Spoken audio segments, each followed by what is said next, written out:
dan ada banyak lagi bahan kimia dengan pelbagai kesan bahaya yang lain.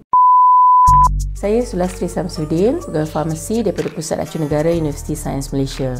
Ada yang mengatakan vape ni adalah satu alat untuk berhenti merokok. Dan memang sebenarnya kalau kita lihat pihak industri memang itulah promosi yang digunakan untuk melariskan jualan lah. Seseorang yang menghisap rokok itu dia ketagihan nikotin. Jadi kita hendak hentikan seseorang itu daripada ketagihan nikotin sebenarnya. Kajian yang dibuat terhadap orang yang menghisap vape untuk berhenti merokok, mereka akhirnya tidak berhenti menghisap vape. Jadi apabila seseorang itu dia beralih kepada vape dan tidak berhenti menggunakan vape, sedangkan vape juga bukanlah satu produk yang tidak berisiko. Produk vape juga mempunyai risiko tersendiri. Dia hanya satu peralihan saja kepada ketagihan dalam bentuk yang lain. Apa tanda-tanda awal kalau anak-anak kita menghisap vape? Jika dulu rokok kita boleh bau bau rokok yang agak kuat tapi vape kita tahu sekarang dia datang dengan kebanyakannya dalam perisa. Dan kajian juga menunjukkan memang anak-anak remaja lebih berminat dengan perisa-perisa yang manis seperti buah-buahan dan juga gula-gula.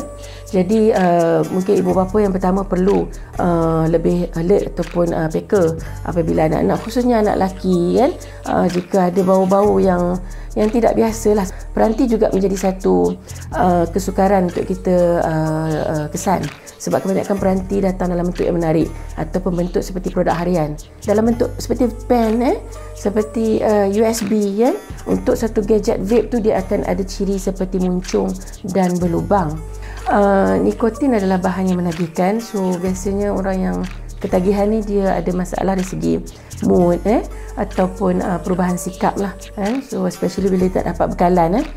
Vape juga dia mengandungi bahan pelarut iaitu propylene glycol, satu bahan yang sebenarnya boleh menyebabkan kesan dehidrasi ataupun rasa kering. Boleh berlaku ulcer pada mulut ataupun pendarahan pada hidung. Kadang-kadang dehidrasi itu sehingga menyebabkan kekeringan. Ada satu penyakit yang diakibatkan oleh vape ni yang dinamakan sebagai EVALI. EVALI itu adalah singkatan daripada perkataan e-cigarette and vape associated lung injury. Satu penyakit khas khusus akibat penggunaan vape, dan di Malaysia sebenarnya telah ada pesakit-pesakit yang mengalami EVALI. Dan antara satu kes yang pertama yang saya difahamkan adalah remaja berusia 17 tahun yang mengalami EVALI dan akhirnya sekarang mengalami kecacatan kekal sistem pernafasan beliau. Vape ni dia mengandungi bahan kimia yang pelbagai. Antara bahan kimia yang patut kita bimbang sebenarnya perisa tersebut. Perisa-perisa yang ada dalam vape bukanlah perisa daripada sumber semula jadi. Dia adalah sumber bahan kimia.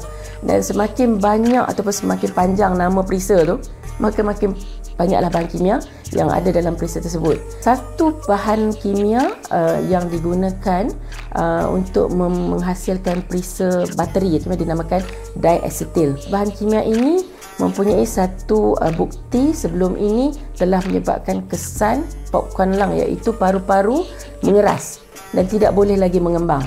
Paru-paru kita yang paling kecil iaitu alveolus mengeras dan membentuk seperti popcorn. Biasanya kita boleh menarik nafas pada kadar yang biasa dalam jumlah yang banyak. Tapi orang yang mengalami popcorn lung akan mengalami kesukaran bernafas. Dan malang sekali popcorn lung ni adalah reversible lah, tidak boleh dikembalikan kepada asal. Itu baru satu bahan kimia dan ada banyak lagi bahan kimia dengan pelbagai kesan bahaya yang lain.